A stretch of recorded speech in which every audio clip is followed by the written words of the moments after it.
D. Hello, A. Sorry, I was robbing a store. And Kevin called me to tell me that he left the Besties.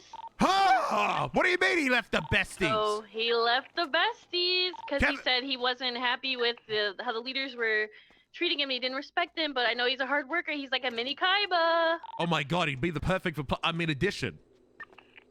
I know, and he said he's still being a farmer and doing all this stuff. He literally is a mini Kaiba. Is he around? I just got off the phone with him because I was trying to rob something, but I was like, I gotta focus on this, so I hung up and told him I'd call him back. I think maybe we can talk. Hold on. Kevin! Kevin, I just heard the news! Kevin!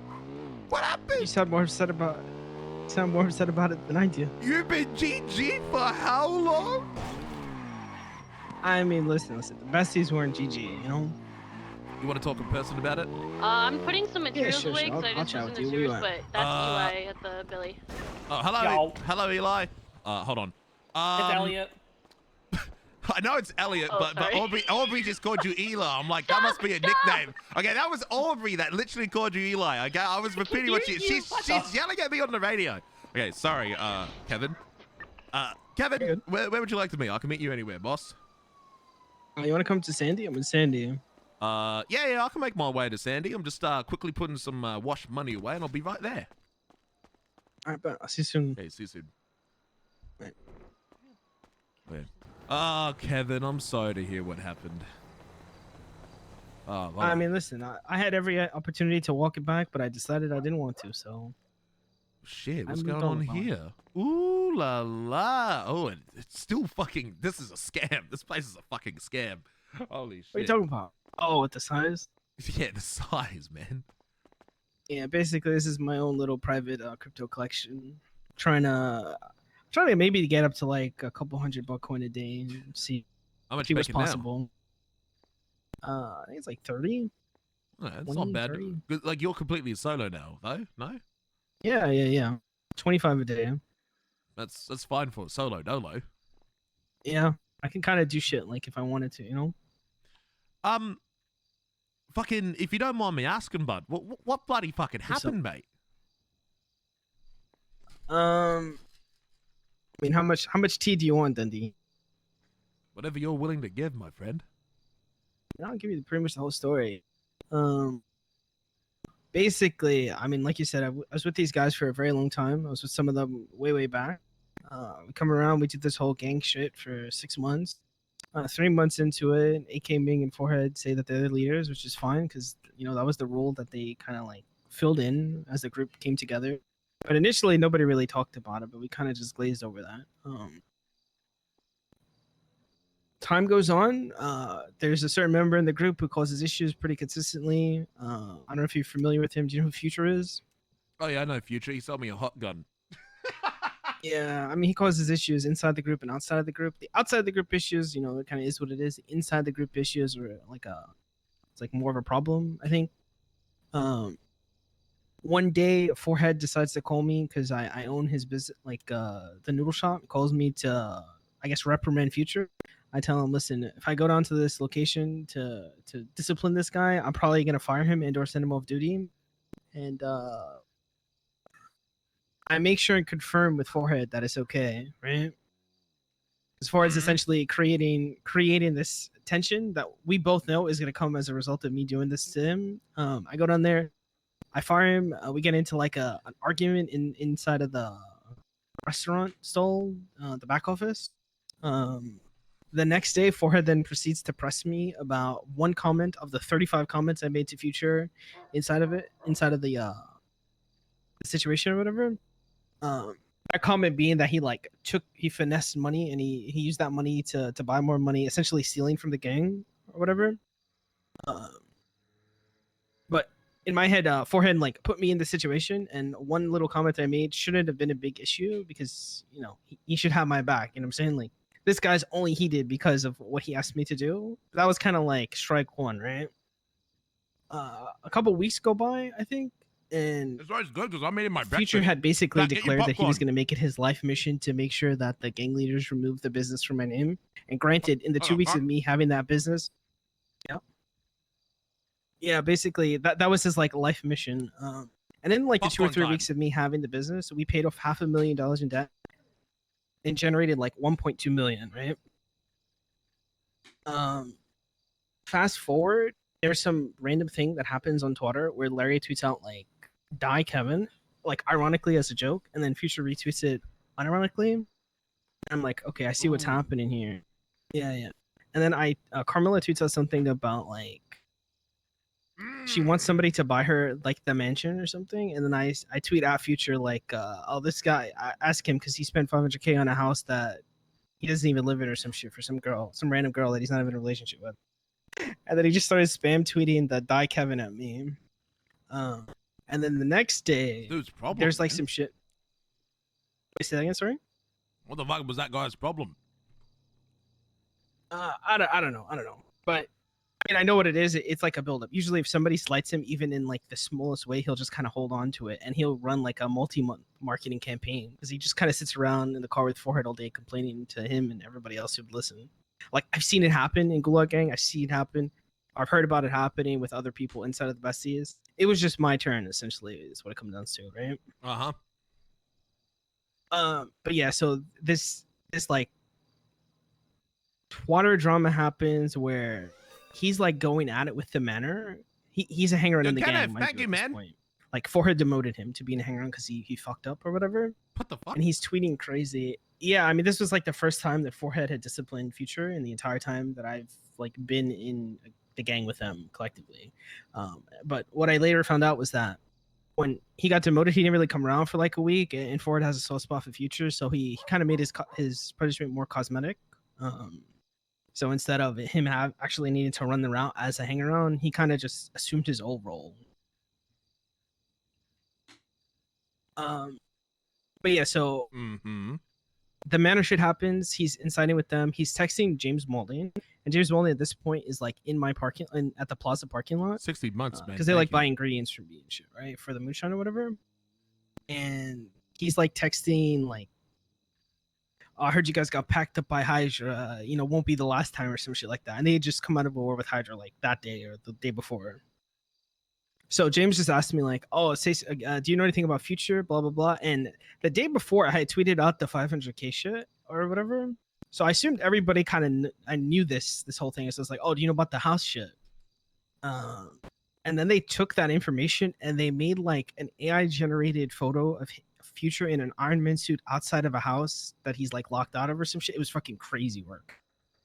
And it got under his skin, and he showed up to the business and just started fucking screaming in front of like a bunch of random people. And I was like, yeah, that should happen. And what? And then he left, and I tweeted out, Hanger-On's be acting crazy. And then out of nowhere, Flippy just decides to like chime into something that he had nothing to do with and nobody had like spoke to him about. And then I just proceed to go at it with Hydra for like an hour. And then the next day, there's like a meeting about it. And it was like the next day or the next couple days. And essentially, it's me and like the other 3 leaders of that gang. And the conclusion that they came to was like, yeah, Future acts a certain way, but, Future will be Future.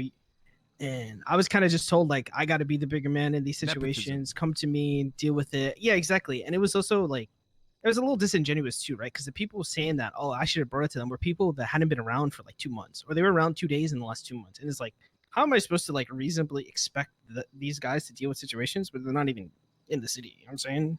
And the guy who is in the city, who is a leader, who could deal with it, doesn't give a fuck. Or when he does and tries to deal with it, he can't because he's not willing to like follow through with punishment because he has a friendship there. You know what I'm saying?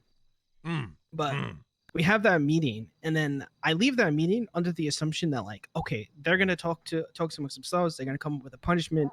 Maybe we'll think about a way to like keep this force in check, at least internally, just because like, I understand people want the loud guy who shoots and drives on the streets pressing people, right? Like I get that, but like that energy inside of a group that's trying to like work towards mutual goals just doesn't work.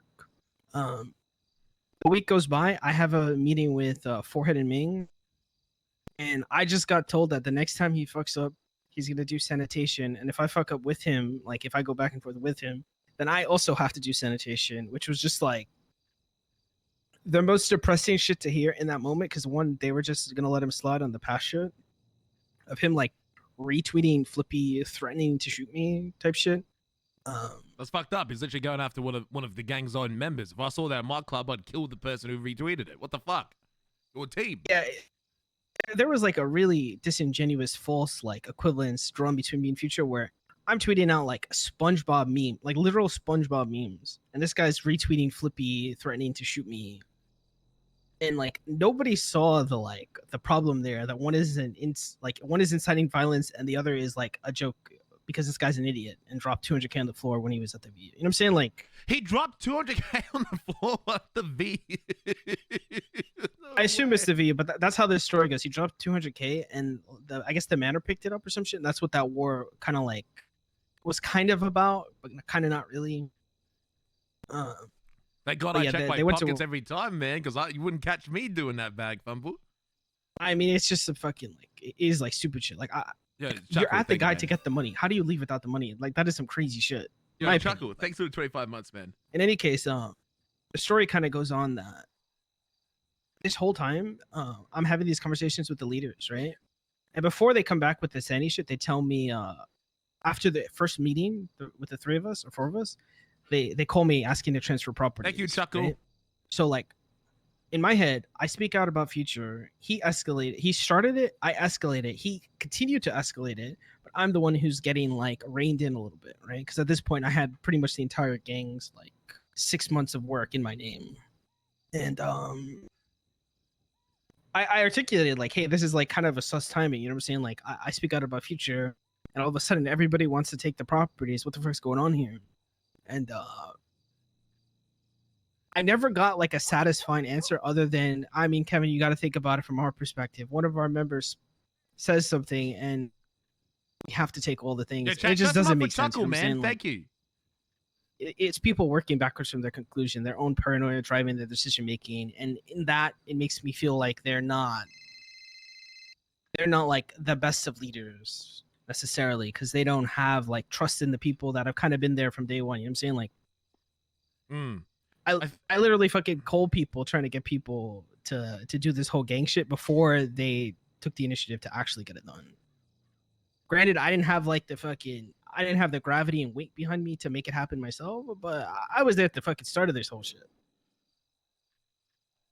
Yeah. Fucking that sucks, bro.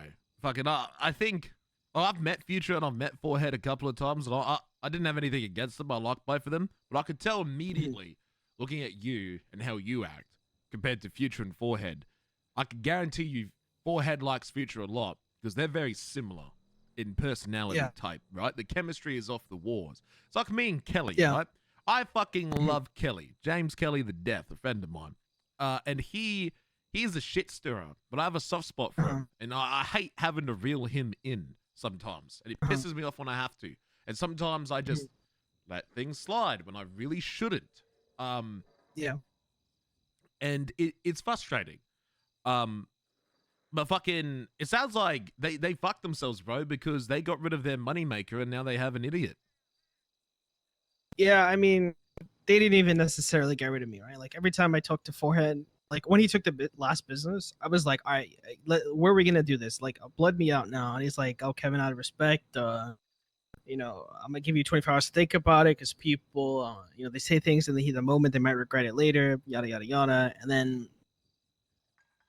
I'm gonna be honest, I had already made up my mind, I think subconsciously, when they decided to start taking the properties, right?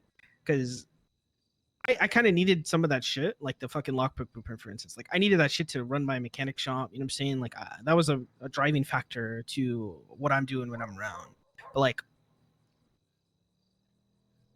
it wasn't a priority to get me back in it. You know what I'm saying? Like they took the shit and they never made an effort to make me feel like I was still a part of the group. So when I left kind of with that same energy. You know what I'm saying? I'm gonna give you all your shit back. Now we're in this position where I still have 3 buildings, 3 commercial properties in the heart of Little Seoul, and I have 2 different people in leadership of that gang who have very different opinions about what happens next, right? So to spell it out for you, you know, this stays between me and you, right, Dundee? Of course. To spell it out for you, right? I have Forehead on one end saying, "Sell me the property for $600,000 or pay $150,000 a week in taxes to the gang." Right? Do that or die essentially is like the threat. And then I have Ming, who's like actually quite a bit more reasonable. He's like, let the gang use one of the facilities during the EU hours, give us the seeds, so that they can keep their shit going. And then if and when they find a property somewhere else, they will swap me for the Little Soul properties because they only care about it because it's in Little Soul, right? Mm-hmm. Now there isn't a decision, and we're just kind of like waiting in limbo because Ming needs to talk to Forehead and the other guys to get an agreement, but like the delta is just fucking massive. And it's always been that way, low key. Like inside the gang, there are always very different understandings on how to proceed with things.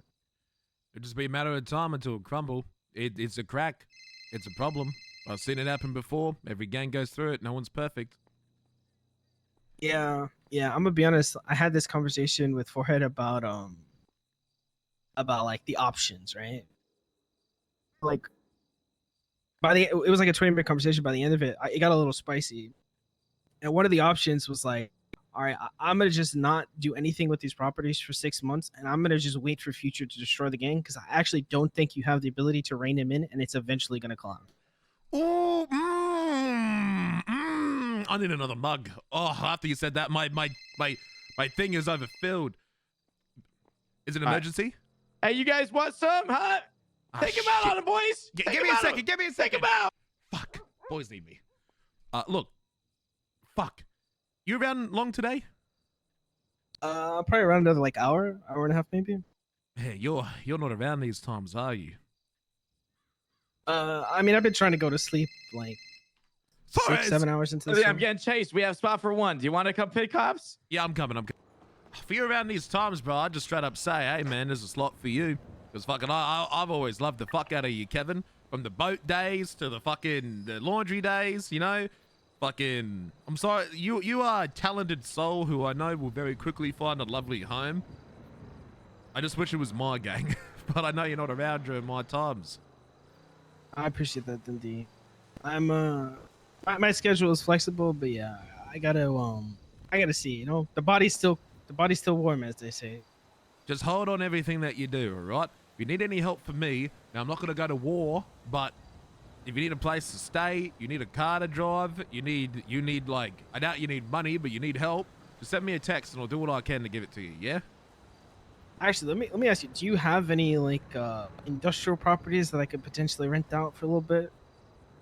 I need a farming. I need to get my farming up and running in case I can't work on a Little Soul. Funny you say that. We had a commercial property that was meant to be sold to one of us, but the guy sold it to a different gang in Vespucci. Not happy. Got to deal with that one. So I was meant to be able to say yes to that, but now I can't. Good luck, Kevin. I appreciate you. Oh, bro, no way, bro. Kevin is another Kaiba, bro. There's no way the Besties has got rid of their Kaiba, man.